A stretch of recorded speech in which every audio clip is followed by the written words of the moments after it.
everyone, and welcome to November's Topic Talk, How to Brand Yourself Digitally for the Job Market.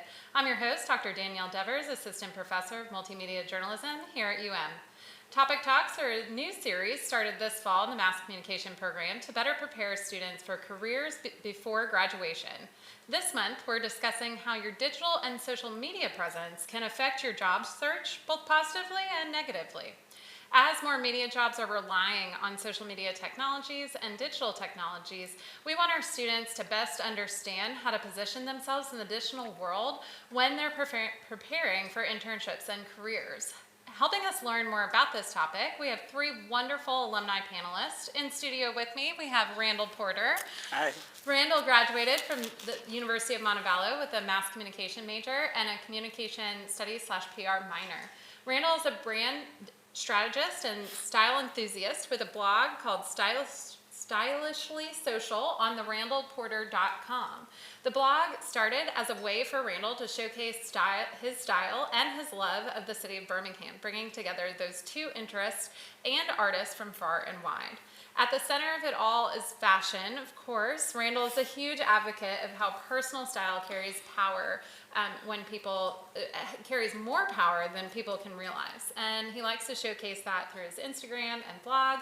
Randall also works as a cultural curator for Be Him Now and is the president of the Young Professionals of Birmingham. Thank you so much for joining us here in studio, Randall. Thanks for having me. Yeah.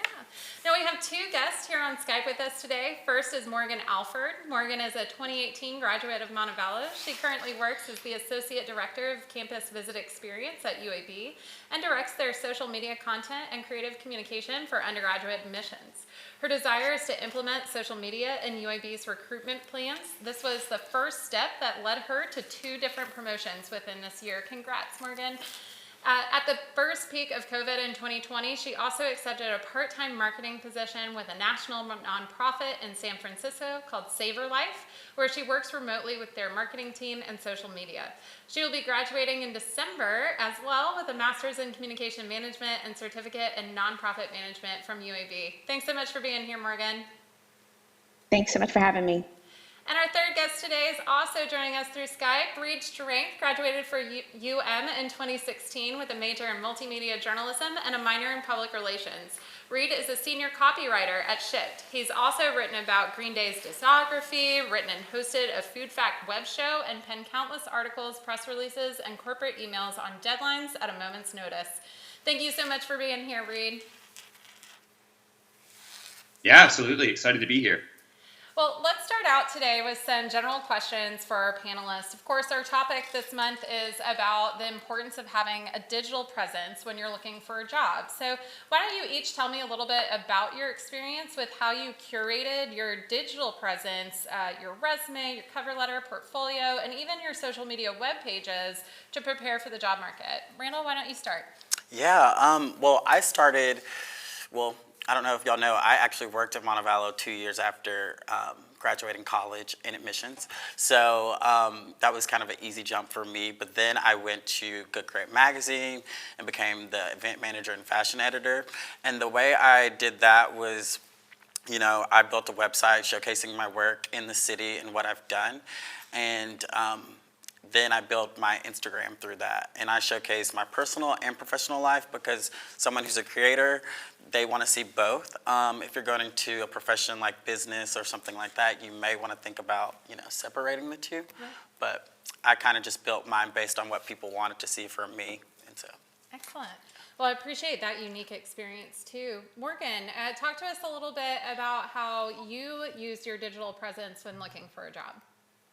Yeah, so I actually got the help from the Montevallo Career Center to help me write my resume and my cover letter.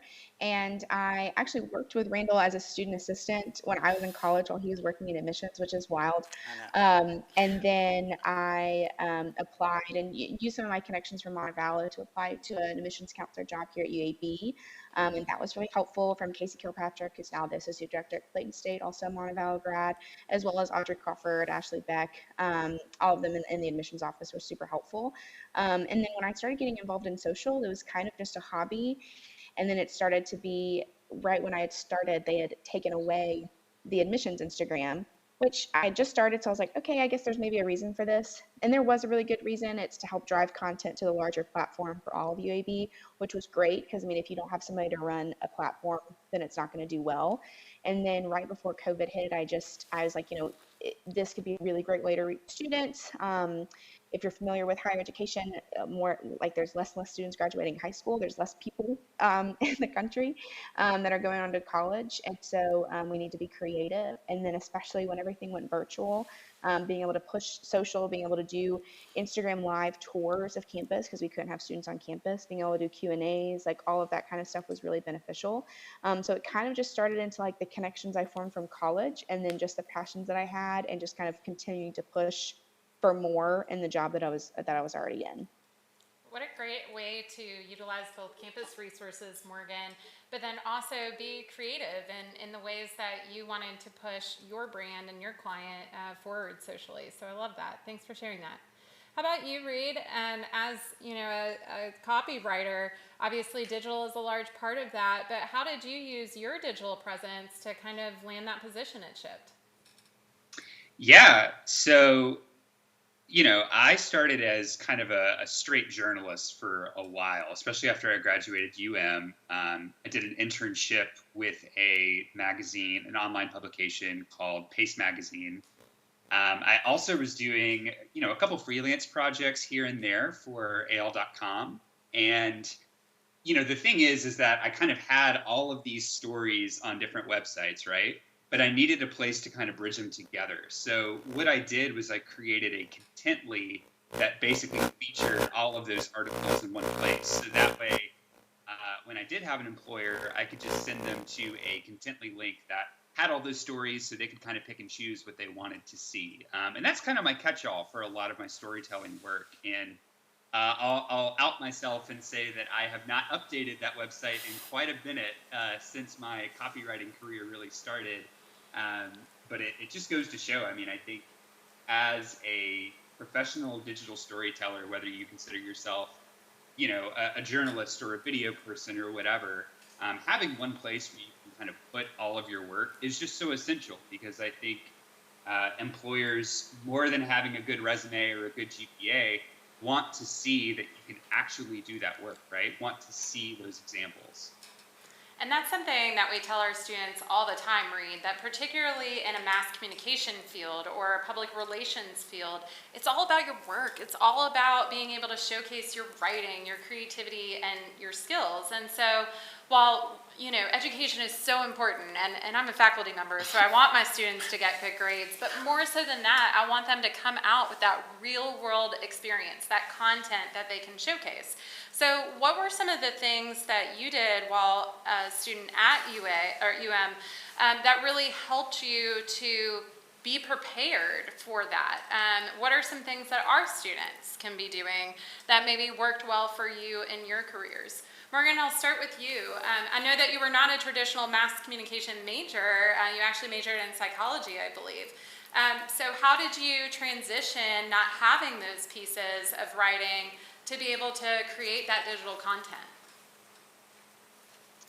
Yes, and I've said this several times. In hindsight, I definitely should have been either a communications major or mass comm. Nothing against psychology at all. It was a wonderful program and a degree, but I definitely think that's more of what I use, which is why I'm getting a master's in it now.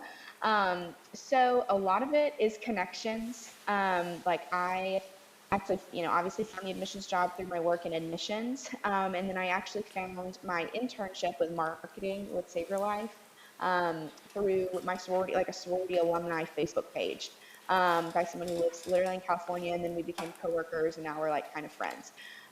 So I think it's all about connections and the way that you spend your time. Like even just being involved in college night, like all of that in that experience is really valuable. Whether it's a sorority or it's another organization or it's sports, I think a lot of it is the way that you like brand yourself, and it's the way that you present yourself to future employers. A lot of and now as I'm a hiring manager and working through like applications as we're even opening a position right now, it's all about like how you sell yourself to somebody, and that can be whether you were involved. You don't have to have direct experience in something in order to go into it, which I think is just really exciting. I had to tell my mom, I was like, I'm just never going to have one of those careers that's like I want to be a nurse, and then I'm going to be a nurse forever. Like, I'm going to be, or I'm going to be a teacher, and then I'll be a teacher forever. I was like, I'm probably going to have a lot of jobs with a lot of weird names that you're going to have to be like, what does that mean? I'll be like, well, I don't know, but here's what I do. But that's kind of exciting. And so if that really interests you, just getting as much experience as you can, keeping those connections, don't burn any bridges, maybe that senior year or, with those professors, and they can really kind of help you get to where you want to go. Love that. And of course, your experience, Morgan, is kind of what Reed was speaking to, what Randall was speaking to as well, that we've all kind of jumped careers. My students know I was a broadcaster for 15 years, then went into nonprofit PR for 5 years, and I'm now here in academia. And I think the beauty of a mass communication degree, or even a psychology degree, Morgan, nothing against that. But the idea is that you get those foundational skills that can take you anywhere you want to go. Reed, I know that mirrors a lot of your story and your experience professionally. Talk to me about what are the skills that you got from your time at Montevallo that helped you as you were transitioning careers? Yeah, and I really want to kind of comment on what Morgan said too about maybe keeping an open mind when you start your professional career, and just, if you have this idea of a dream job, but then you kind of get this other thing or opportunity that comes along, like, be open to it. You never know, that one opportunity could help you ladder up to that dream job. I would also say, in terms of my time at UM, I basically breathed, and lived inside of the student newspaper, The Alabamian, for all 4 of my years. And that was a really formative experience for me, because truly it was like my writing gym. Like, I wrote every single week, every single day, and I got better through sheer repetition and trying new things. And, overall, just really trying to build that portfolio story by story. And I mean, by the time I graduated UM, I had, not a handful of stories to pick to show employers. I had hundreds, and I think beyond that, just the sheer volume of the work, I learned a lot about how to communicate within a team, if that makes sense, So if I had a deadline for something and I wasn't going to be able to deliver on it, what plan B, what can I provide on a short moment's notice? I think that's a big thing that employers want, right? Is just reliability and the ability to think fast. So those were just some of the skills that I learned from UM. I mean, I think beyond mass comm, obviously, just that liberal arts education, being so open to so many different people and topics, is super valuable place for sure.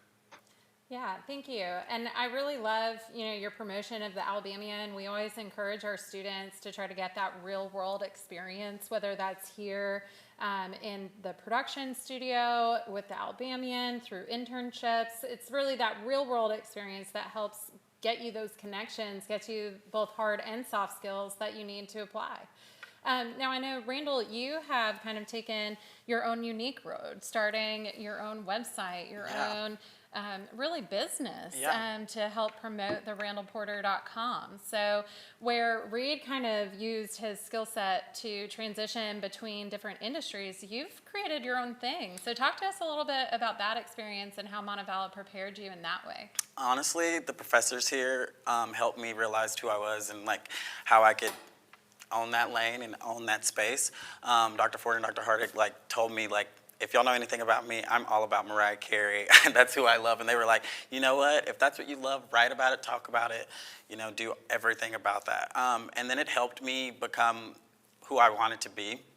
I created, the randallporter.com because there wasn't a lane in downtown Birmingham for gay black men to showcase style or fashion or anything like that. And then people were always asking, where do we go? What do we do? And so I kind of created that, and that's how Be Him Now reached out. And they were like, you know everything about what's happening. Come join our team, And so it's kind of like I started here at Montevallo, didn't know what I was doing, was like, oh, I have to go to college because that's what I was told to do. And then I found the professors that actually, molded me and told me, hey, you're great. This is what you need to do. Yeah. And so that's kind of how that happened for me. I love that. Yeah. And I love, one thing that we try to encourage our students is find that lane. Find what you excel at, what you're passionate about, and those industries will open themselves up to you when you put in the work and you dedicate yourself to that. So I love that you're able to blend who you are with your skill set and make your own thing. And that's a real possibility for our students as well. So I'm going to take some questions from the audience now. Who has a question for one of our panelists, or all of them? Yeah, Dre.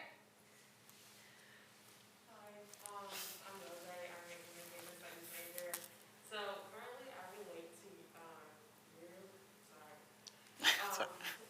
I'm like torn to like what I really want to do, and I have those professors that's like telling me you're good at this, you're good at that, but at the same time, this is my first basketball class with Dr. Devers, and now she's telling me like I'm a little torn. I'm trying to find my lane. Like this is like my last semester, so it's like how are we just able to just narrate it now? So the question from our audience member, Yildre is, like most of our students, extremely talented at a lot of different things. And so sometimes it can be hard to narrow down those focuses and kind of pick your lane, so to speak. And that's kind of been a common theme for all of our participants. So we'll start with you, Randall. What kind of advice would you give to someone who has a lot of different interests and not quite sure where to take that professionally? Now you don't have to choose just one thing. I don't do just one thing. It is very hard when people are like, what do you do? Like, a lot of people don't know what I do. But these days, you do not have to do just one thing. I think if you find the few things that you do enjoy and you know that you can make a living at, I think you stick with those. But I think you do not have to settle on just one thing. Be patient with yourself. Don't get frustrated.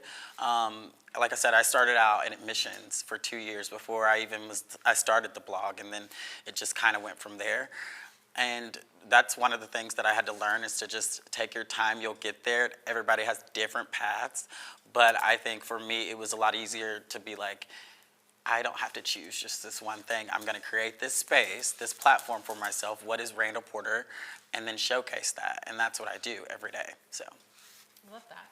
Now, I know when Reed sent in his bio for Topic Talk, there was everything from Green Day to peanut butter enthusiast. Unapologetic peanut butter enthusiast, nonetheless. I've never met someone so unapologetic about a sandwich shopping. I love it. So I think you probably relate to this a lot as well, Reed, where you have so many interests. How do you channel that professionally? I mean, number one, being a writer and having a lot of interests is a great asset, because it just gives you so many things to tell stories about. But I think on a broader scale, get into a professional role, you realize, much kind of like what Randall's saying, you don't just do one thing. You know what I mean? Like, as a copywriter, am I writing a lot? Yes, I am. But I'm also thinking as a marketer, and I'm thinking, I'm kind of learning business skills along the way. But in the day and age that we live in now, I'm also, thinking about social media and how we kind of use social media strategy to advertise different things that Shipt has going on, different campaigns we have. So, I mean, you really kind of get a lot of experience in a role. So if you're worried that you have all these talents and you're like, I'll never be able to use all of these things in one role, it'll surprise you, honestly. I also think that there are a lot of opportunities when you get a job somewhere to say, hey, what this team is doing or what this person's doing seems really interesting. I wonder if I could take them out to lunch, or if I could even work on a project with them to kind of try that out, see if that's my wheelhouse. So I would say if you feel like that you just have a lot of interests, that's an advantage, not a disadvantage. I completely agree, Reed. And I think, the beauty of a mass communication career, and a digital career at that, is that convergent media practice all utilizes the same skills as traditional journalism, as traditional PR and event planning, fashion reporting, or even admissions, right? But it's just using it in different contexts and different platforms. And so that convergent media style is something that our faculty excel at trying to help students adapt to, so you can find your lane and you're not pigeonholed into just one thing. And I think, Morgan, your experience speaks to that very well. You wouldn't typically look at an admissions counselor and say, yes, they are communication focused and they rely on social media and, writing. But it sounds like that is a large part of what you do. Can you speak to that a little bit? Yeah, and I do want to speak on what Reed mentioned, and I think that's such great advice. And as somebody who's now like coming up into middle management and actually having people that are like really a lot younger than them, which is terrifying, coming into to the workforce, and that people that look up to you, having somebody reach out to you and say like, I like what you're doing, or I'm interested in learning from that, goes such a long way. Like even as I'm working with, I advise 45 trailblazers, which are our tour guides, and then 35 green team, which is our freshman student team, and our student assistants, and any of them that take that initiative and just ask to get involved or ask for help or ask for advice or just want to sit and see what I'm doing, it goes a really long way. In the recommendation letters that I write, or just the way that they get more opportunities, things like that. So I think that that's really great advice, even starting now in college, but especially as you go on into the professional field. And yeah, I think admissions is a really interesting job in and of itself because there's so many different facets of it. And like Randall is right, you don't just pick one thing and then that's all that you do forever. Like if I also like can technically say that I'm doing event planning with admissions events and like retreats and things like that. So if I ever needed to make a switch, I could do that. And now my experience as like an official marketing team member for a nonprofit, like I could easily switch to that. Now, do I need to like learn some more things? Like, sure. But like being able to build on the skill sets that you're learning in the job, that maybe like event coordinator, event planner is not in my title, but I now have that skill set. And if I wanted to get a job that's heavy on event planning, I now know how to brand myself to like push on those skills and my experiences in order to get that job. So it's just a lot of like ebbing and flowing and learning and figuring out what you're interested in and what you do well, and what you don't. And it's also okay to not like something. And Brandon even mentioned, he was in admissions for 2 years. I was in admissions for almost, yeah, I guess 2 years. And it's okay to have just like a post grad job that is maybe not going to be something forever, but like we just need some money and we're just going to do that. And then we're going to build some skill sets and then we're going to go off and do something else. Like there's nothing wrong in having a job right after graduation that you don't stick with and you don't find your perfect dream job right then. No matter what you have, you can build from that, you can learn from that, you can make connections. And I think Montevallo does a great job of making those connections for you. But a lot of it's on yourself and how you take it on yourself and brand yourself. And I love your emphasis, Morgan, on networking. And that's something that we really encourage our students to do. I think so often, particularly undergrad students aren't completely sure of their path and they're not sure of their place. And so many don't reach out. We have this wonderful alumni network, all three of you being Montevallo alums. And within 1 or 2 weeks of me reaching out, asking you to be here, yeah, of course, what can I do? I'm honored. Let me help out the students as much as possible. And I just want to encourage all of our students, reach out to alumni, ask what they do, ask to meet for coffee. Just like Rita's saying, that not only happens within an organization, but while you're in college, reach out and figure out, what are the types of people that I would want to position myself as? And we at Montevallo are so lucky to have alumni like you three and many other talented alumni who can share from that experience. So I love that. What other questions does our audience have? Yeah, go ahead, Martin. So, if you ever had a minor that it is involved mostly on broadcasting, have you had any doubts on doing something different for a minor, or do you just want to keep on going with what you have in broadcasting?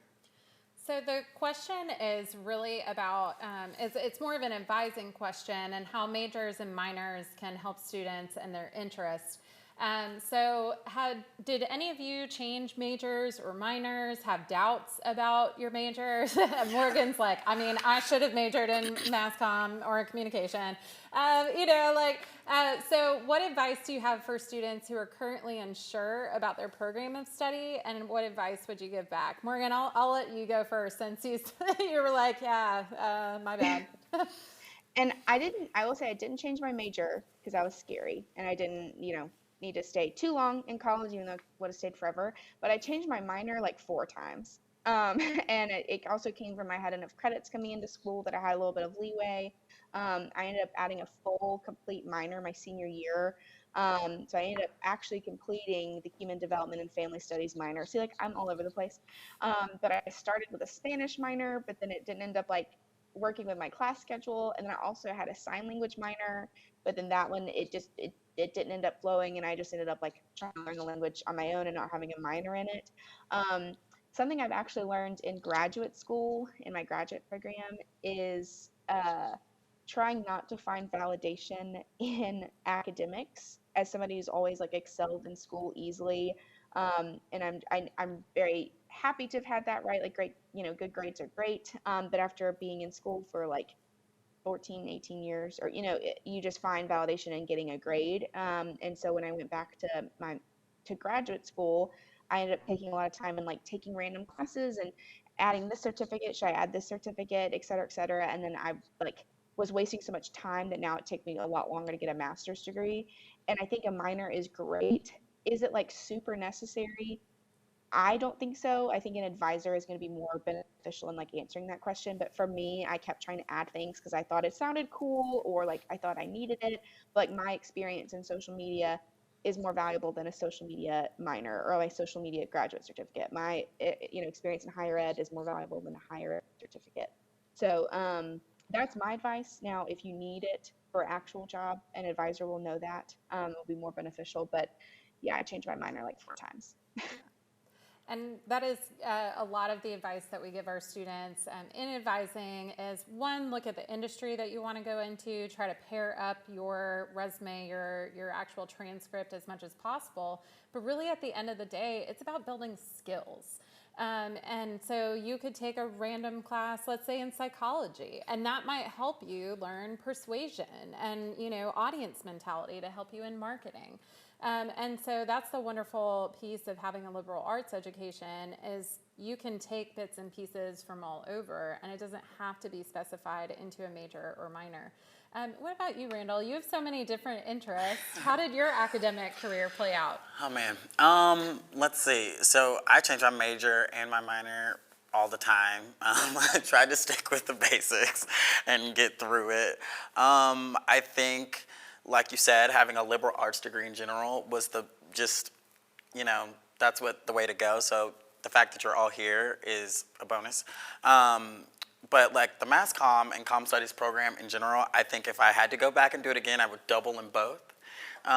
Because I like both sides, and I use so many of different parts of the programs that I was just like, maybe I should have double major, but I was also trying to get out of college, But like you said, liberal arts degree is the way to go. There's no like rhyme or reason in my opinion if you have a liberal arts degree. So. Yeah.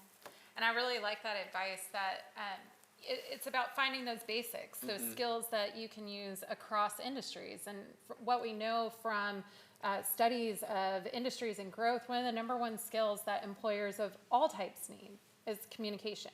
And so having a communication degree can help you transition. And I like that advice. What about you, Reed? How you pretty much lived and breathed here in Strong Hall, from what I hear. But how did you deal with your majors and minors? How did you make those academic decisions? Yeah, so I think I knew pretty early that mass comm, multimedia journalism was my North Star. I think I just knew that I was a storyteller and that was going to help me get there.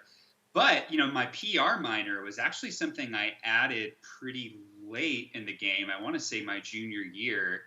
And I'm so glad that I got that experience, because I think what minors can really do, right, is diversify you a little bit, open you up to new opportunities. And lo and behold, my internship after college was for a digital storytelling journalism thing that I wanted to do. But my first actual job out of college was a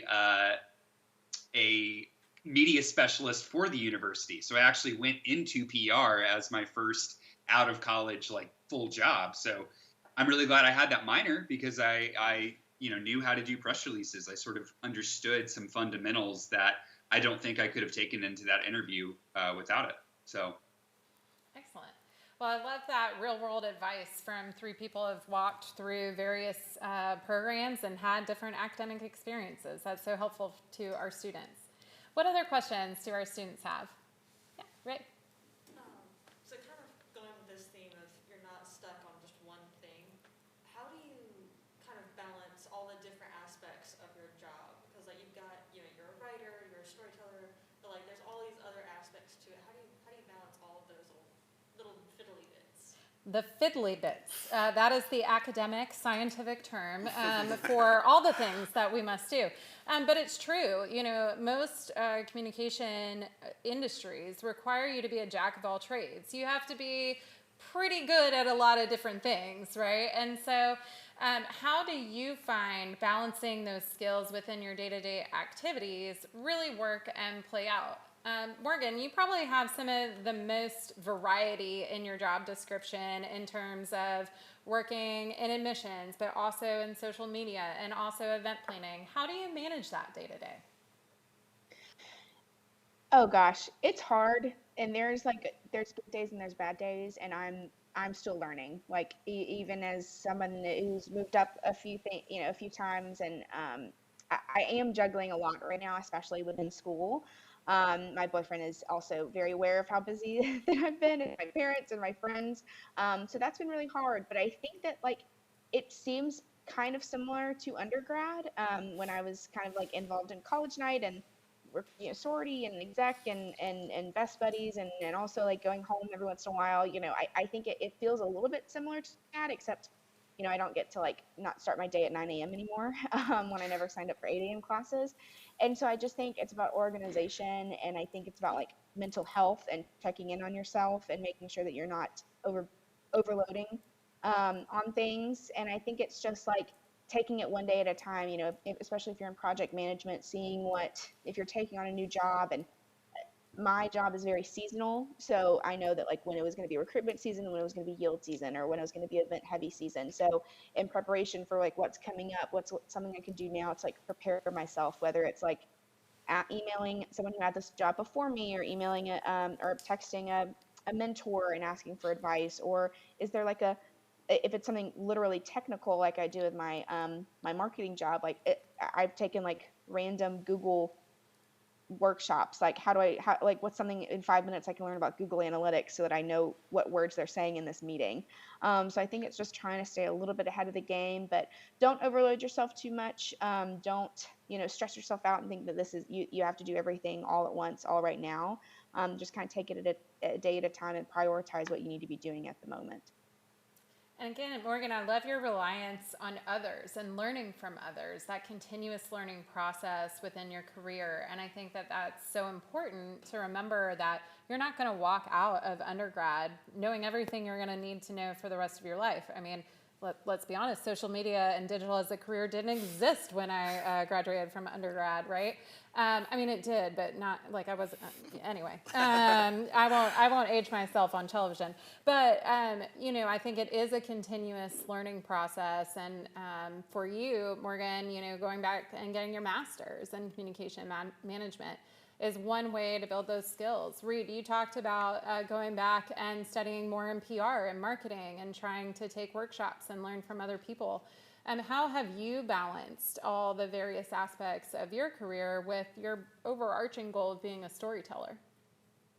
Yeah, no, that's a really great question. And a lot like Morgan, I haven't fully figured it out, but I think what I have learned, and this is really a lesson I think I've learned professionally in the last year, is that if there is any advocate that's going to kind of push your career goals, it's you. And you've really got to check in with yourself and say, what am I enjoying? What am I maybe not enjoying about my career? And just have an honest check-in every now and then, for sure. I also think, I really like what Morgan said about, working with a mentor or somebody. I am lucky enough to have a very people-first manager and boss who's very interested in my long-term career goal growth, even outside of Shipt. And so I have really come to rely on her for, her being able to say, hey, what are you enjoying? And if there's something new that you want to keep growing on, how can we connect you and plug you into more projects that allows you to do that? So I think it's a lot of self-discovery, but I think it's also about honesty with yourself and kind of with the people who work with you. I love that. Now, Randall, Reed and Morgan work within organizational structures. As an entrepreneur, that kind of just comes back down to you. You get to make the organizational decisions and how you manage your time. So for someone who freelances, who really runs your own company, how do you manage that? Well, I choose one day a week that I do absolutely nothing, whatever I want to do. Mondays are usually that day, but I usually spend one day a week where I don't check my phone for like work things. I don't do any of that. I do it all Tuesday through the rest of the week, or I plan things on Monday. So it's like usually I'm at home in my PJs and I just plan things out. I don't actually have to go and execute them because a lot of my job is showing up and being in places and, photos and all that stuff. And I do events for like the summit and the Pizits. And so it's all about just like picking up day for me that I just, I settle into, and this is just for me. I love that. And I love that all three of you have really talked about the importance of mental health and checking in, because this can be a very hard career. It is very taxing. Particularly when you are younger and still trying to figure it out. And so taking that time to really focus on mental health and give back to yourself, whether that's by reaching for their education goals, getting mentors, or even just scheduling out time that is just for you. I love that that is currently being built into our industry and expectations. So thank you for leading by example, and thank you for taking your Monday day and spending it with us. We are honored. What other questions do we have? Okay. So I feel like most things that kind of align with mass comms require a really extroverted personality, I guess. How do you get by if you don't have that? So the question from our audience member is that a lot of mass communication careers rely on social skills and really kind of being outgoing a lot of times. But we have many students who are great writers that have a lot of talents that are somewhat more inward and not as extroverted in nature. What advice do you have for students when they have that personality type in this type of industry? Reed, I'll start with you. Oh, no, I will not. Sorry, Reed is so introverted that he has dropped out. He couldn't handle that question. That's okay. No, well, we're hopefully getting him back connected. But Morgan, can you help us out? Yes, sorry, I think it froze there for a second, so it must That's have okay. been both of us. We got you. Oh, spoke too soon. So here in the mass communication building, digital presence can be very challenging sometimes. Yes. So Randall, I don't necessarily see this introverted question being directed at you because you are very much an extrovert. But from your personal experience, how do you see those types of personalities working into this career? Okay, a lot of people don't know, but I sometimes get a little like, all right, It's me. I am a social person, but I also have to have my own time to recharge. I'm one of those people that I give out a lot of energy, and but I also have to be filled up somehow. Yeah. And so I even think about getting up here and speaking today, or when I have to give a speech, and you can ask Dr. Hardick about it. I fell in front of all of everyone, and I'm just not your traditional extrovert where people would assume that I like to be in front of the camera, which I do, but on my own terms. So I think it's learning curve and finding what works for you. For me personally, if we think about live things, they make me nervous. But if we can be somewhere where I can control, I'm a controlling person, so I have to have all the control.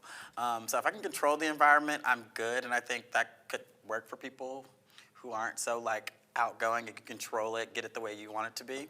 I think that might be something. And then how do you push past when you have an event like this that does make you somewhat uncomfortable? But you're not really showing it. So Well, thank you. how do you manage that? Practice. I practice. I've done this a lot, and then I always think, oh my God, what did I do? I don't watch myself. So if you go watch me at Be Him Now, I don't watch it. I just trust the producers. I find people that I work with, and I'm like, you know me, you know what I want to look like or feel like. So just, if I'm giving that energy out, then perfect. If not, just say, let's do it again. But I don't watch myself. That's one way, because it makes me feel uncomfortable. I don't know. But I do it all the time. And people are like, you're so good at it. But I'm like, I don't watch myself. I don't know. And so that's kind of how I deal with it. And then, like, coming up here today, I'm like, I've done this before. You got this. Like, just don't have to give a speech or anything like that. Just speak from the heart. You got it. But that's kind of how it works for me. And I love that you mentioned that within the classroom, I mean, you've failed in a public speaking for Dr. Harding, right? For one speech. But that didn't prevent you from trying again and continuing to push past. And I think that's one thing that for people who are introverted like me, and then having to do something public facing, it's really like push yourself past that anxiety and keep working on it. All right, I think we have Reed back. Reed, would you like to chime in?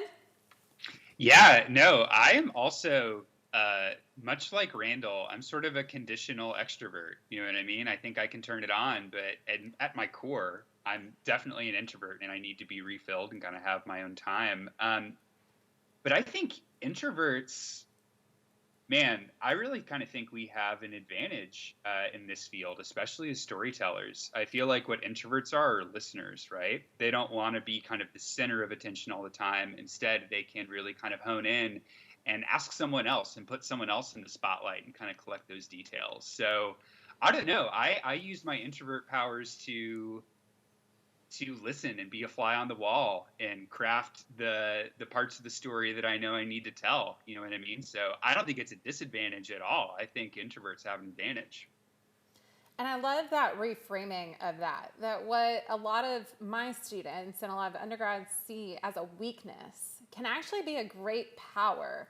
And that's not to say that our extroverted friends, don't have powers as well, but they have different powers that they can utilize. And so I love the idea of taking whatever you consider a weakness and working it to your advantage.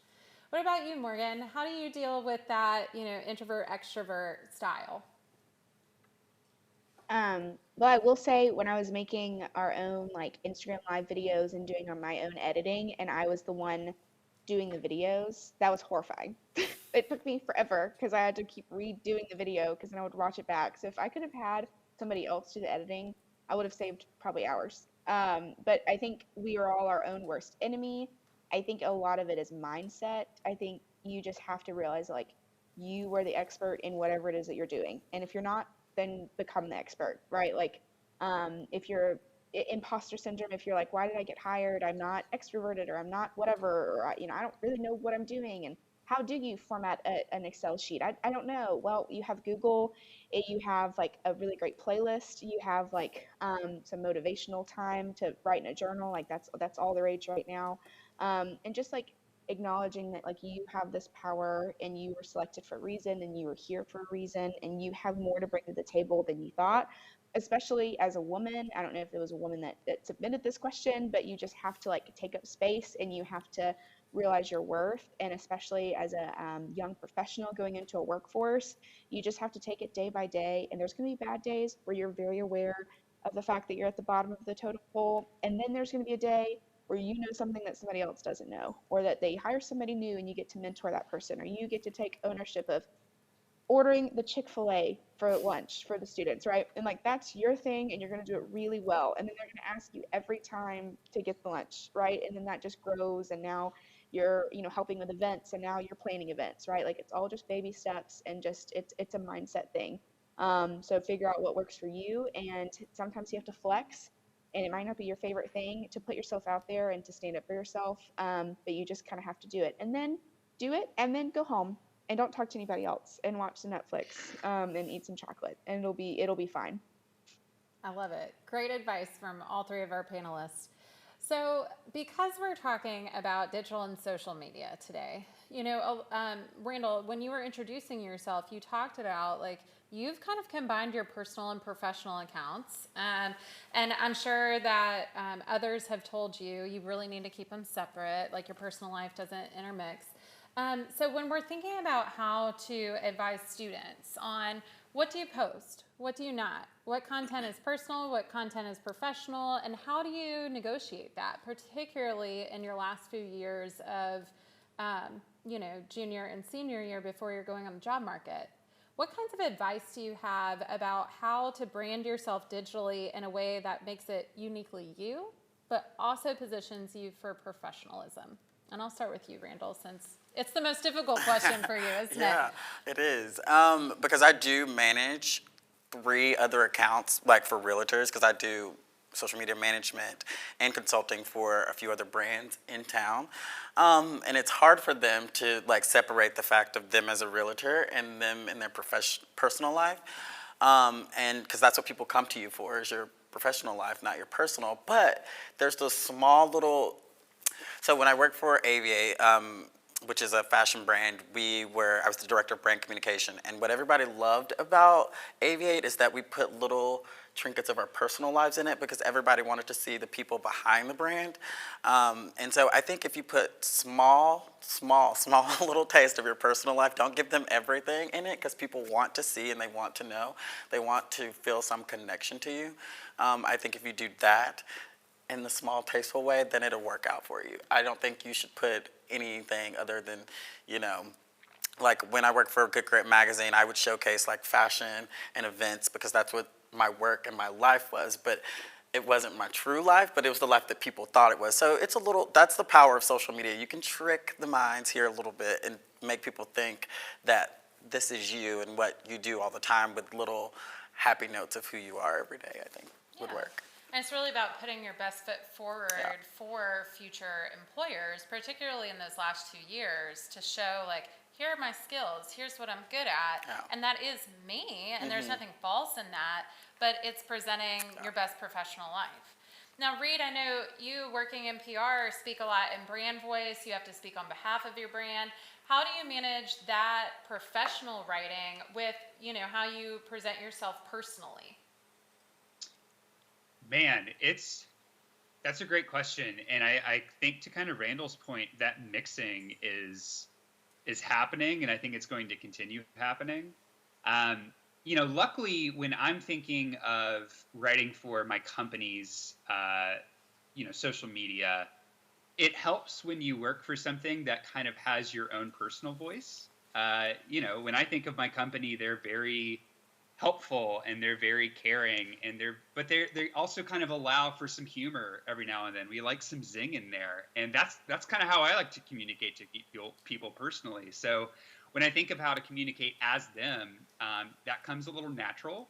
When it comes to me outside of my organization, man, it's interesting.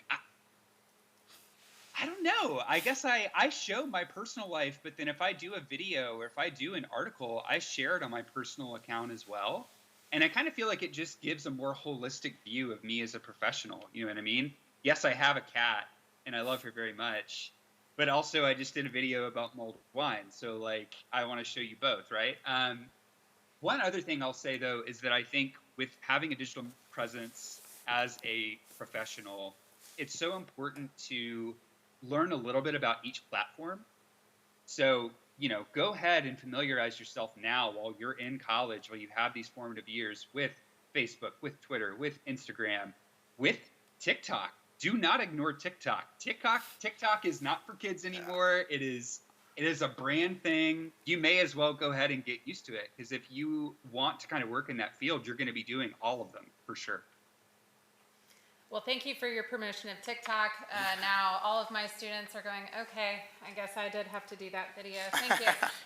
See, I love having all these people come on and say what the faculty members say, because they listen to you, but they don't listen to us. It's kind of weird. But no, I do appreciate it. And I think it's so true that you can't ignore one platform.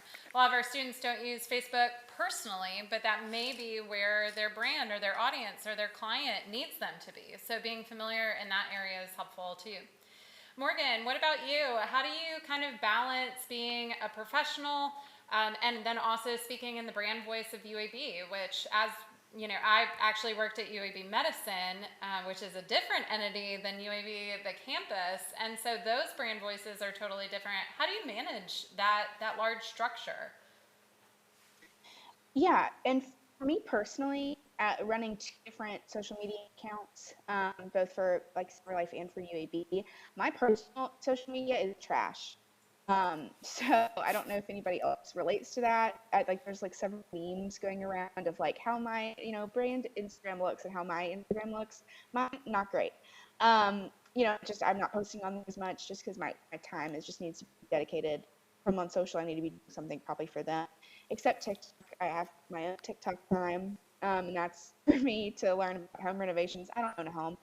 Um, anyways, apart from the question, so it's a little bit different. I think this generation of people that are now moving into roles that hire the younger generation, I think more people are aware of social, and I also think people are more maybe forgiving and understanding, of different personal preferences or different personal opinions and how you post. So I think it just depends on the type of job you're going into. I think if you're going into content and lifestyle, then you need to a little bit of it is personal, and that's why influencers are so big. Everything needs personalized. Everything needs to be like relatable. That if you're going down that path, you need to have a good personal account. If you're going down a business path, it does not hurt to have a good personal account. But I think that, like, for me, when I was applying for this marketing job, they asked for like what I would write about something or how I feel, like what are my favorite websites, like write a copy of this, etc., a writing sample. And if asked for social media example, I would probably use the brand accounts that I worked with, right? Like I wouldn't send them my personal.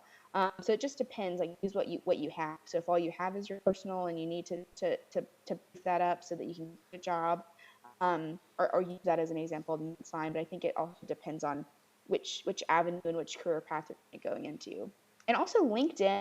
I don't know if people use LinkedIn anymore or that's just me, but LinkedIn is a great way to like stay professional and post and kind of post like kind of cringy stuff, but it's like okay, it's on LinkedIn, and update your bio to look cool. But I'll say for social, if you're looking to get involved in marketing or anything, just the fact that you're under the age of 23, they're going to think that you're great.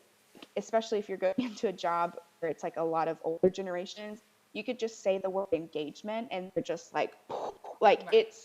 it's incredible. If you want some like confidence in yourself, in your professionalism, just like go in there and say the word like reshare, or like say the words comments need more than likes, like save this post to boost engagement. They think that you're an expert. So I think if you're looking to get into an avenue and you're young and you just kind of play around in social, that's what I did, and that's a great way to kind of get you into further careers, especially in like the digital space. Well, and I love how each of you have talked about how social media sites and digital platforms can be areas where you showcase your talents, where you network with alumni, with other people within your industry. And so social media and digital presence is something we all need to consider for our work and our jobs. So thank you so much, each of you, for sharing your expertise.